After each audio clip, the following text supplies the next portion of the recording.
Hi friends, నమస్తే అండి. ఈరోజు నేను గోచిక్కుడుకాయ కూర చేసుకుందాం అనుకున్నానండి.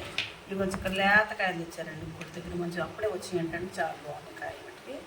ఇవి కొంచెం చిక్కుడుకాయలు 2 ఉల్లిపాయలు తీసుకున్నాను, దానికి 5-6 పచ్చిమిరకాయలు తీసుకున్నానండి. వీటి శుభ్రంగా కడిగి ముక్కలు కోసుకొని మనం కూర చేసుకుందామండి.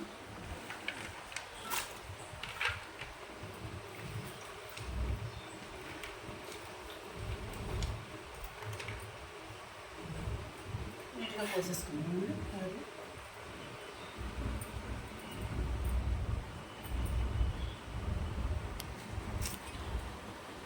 పాలు వేసుకొని చేసుకుంటే కూర బాగుంటుంది. అన్ని కొన్ని పాలేనండి, కూరలో పాలు పోయింది తెలియదు, అని తాగటానికి పోయేది తెలియదు, టీ కోసుకోవాలి తెలియదు.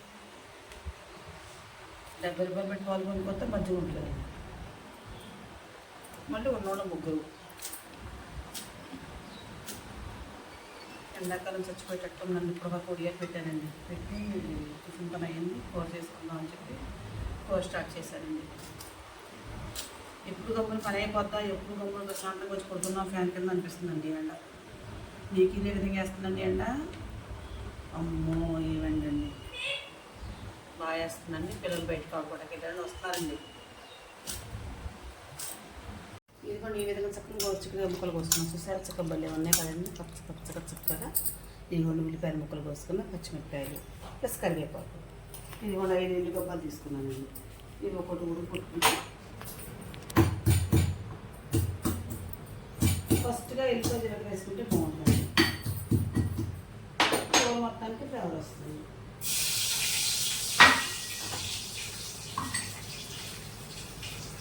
పచ్చిమిరపకాయలు వేస్తున్నాను. తింటే ఉంటుంది నెట్లు పడుతుంది. కరివేపాకు వేస్తున్నాను. ఎందుకంటే అన్ని కరివేపాకు మంచిగా ఏది చేస్తారు అన్నంలో అని చెప్పి ముందు వేస్తాను, తర్వాత ఉల్లిపాయ వేస్తున్నాను.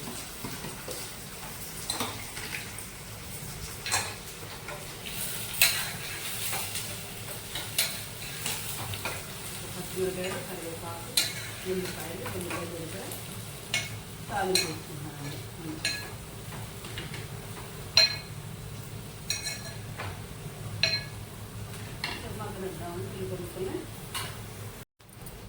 ఉల్లిపాయలు చక్కగా ఎర్రగా వేయాలి కదండి.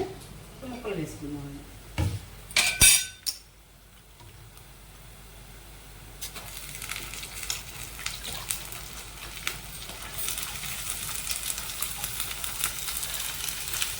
అది చాలా రకాలుగా వండుకోవచ్చండి. నల్ల నూనె కానీ తెల్ల నూనె కానీ చక్కగా నూనె కారం చేసుకుంటే మిరపకాయలు కరివేపాకు అది నూనె కలిపేసి వేయించేసి పొడిలా పట్టుకొని వేసుకుంటే అసలు కూర బలి ఉంటుందండి. నేను అనుకోకుండా చేస్తున్నాను ఇవాళ గోపికగా కూడా.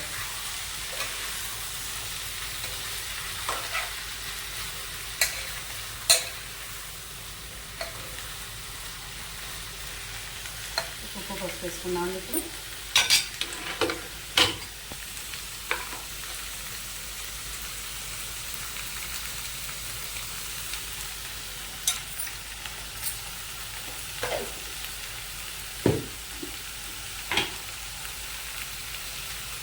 సాల్ట్ వేస్తున్నానండి. మొన్న ఊరగాయ కారాన్ని తెచ్చామండి. సాల్ట్ ఇది అటు సాల్ట్ కాదండి, ఇటు గల్లు ఉప్పు కాదండి. మెత్తగా కారం తెచ్చింది కదండి. వేడి చేసి పెట్టని చెప్పి 2 కేజీలు దాకా ఉందండి. అదే వాడుతున్నానండి. కరెక్ట్ చేసి కూడా చేతనం అవుతుందండి కూర.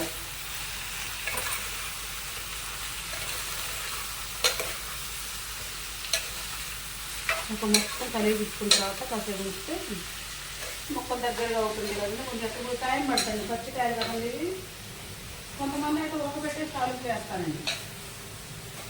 ఈ ఉడకబెట్టి సారం అంతా పోద్దని చెప్పి నేను ఇక ఒక అడుగు లేట్ అయినా ఈ విధంగా వండుకుంటానండి. ఒక 20 నిమిషాల పాటు మందలించుకున్నాను దాన్ని.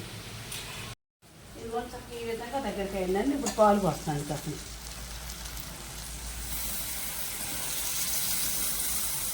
చక్కగా సిమ్లో పెట్టి కాసేపు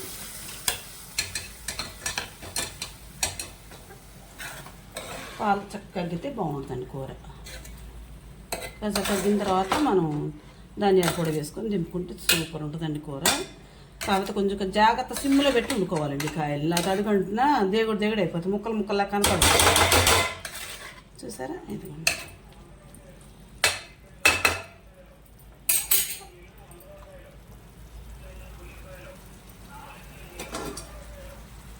కాసేపు మూత పెడదామండి. ఇది కూడా చక్కగా పాలు కూడా పోసారు కదా, మంచిగా కూర దగ్గరికి వచ్చిందండి. ఇందులో కొంచెం ధనియాల పొడి వేసుకుందామండి. కానీ చికెన్ కన్నా సూపర్ ఉంటుందండి ఈరోజు కర్రీ. ఓన్లీ ధనియాలు చెక్కానండి. కొంచెం స్మెల్ వస్తే పిల్లలు ఇష్టంగా తింటారని ఆ పౌడర్ వేసుకోవటం అండి. చూసారండి, మంచిగా చక్కగా దగ్గరికి మగ్గింది కూర. కూర కూడా మంచిగా ఉందండి, ఎక్సలెంట్ కుదిరింది. ఒక్కసారి ఉప్పు చూద్దామండి.